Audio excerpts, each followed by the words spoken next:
శోభన దేవతలు అంటారు. వారి నాంది దేవత ఆహ్వానం. చక్కగా అక్షతలు తీసుకోండి. తండ్రి అక్షతలు తీసుకోండి. నీరు వేసుకుంటూ పళ్ళెంలో కొద్ది కొద్దిగా విడిచిపెడుతూ ఉండాలి. తర్పణలాగా విడిచిపెడుతూ ఉండాలి.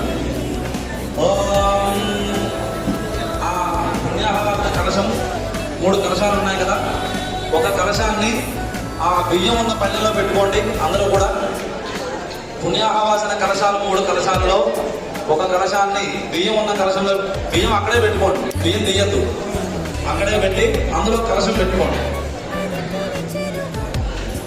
బియ్యం అదే ప్లేస్లో ఉంచండి. ఆ పళ్ళెం దాంట్లో కలశం పెట్టుకోండి, ఒక కలశం అంతే. పెట్టుకున్నారు అందరూ? ఇప్పుడు అక్షతలు తీసుకోండి. నీళ్లు వేసుకొని పళ్ళెంలో వదులుతూ ఉండాలి. ఓం మంత్రదేవతాః సత్యవసౌ సౌమ్య విశ్వే దేవాః నామ్నే ముఖాః ప్రపితామహే పితామహే మాతరః.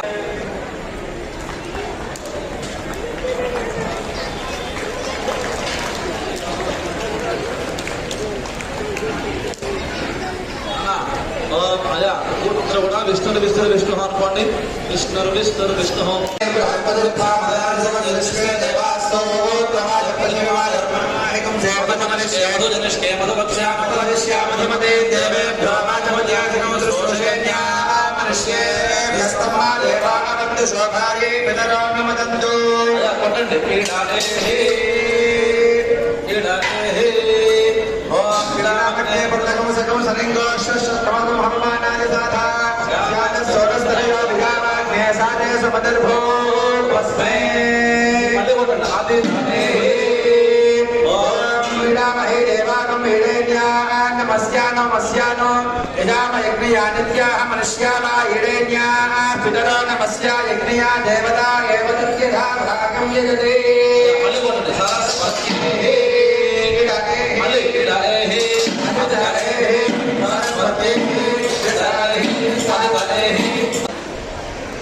కార్యక్రమంలో పాల్గొన్న వారందరూ కూడా శృంగేరి జగద్గురువుల, అలాగే శ్రీ శారదా చంద్రమౌళీశ్వరుల ఆశీస్సులు అందరూ పొందగలరు.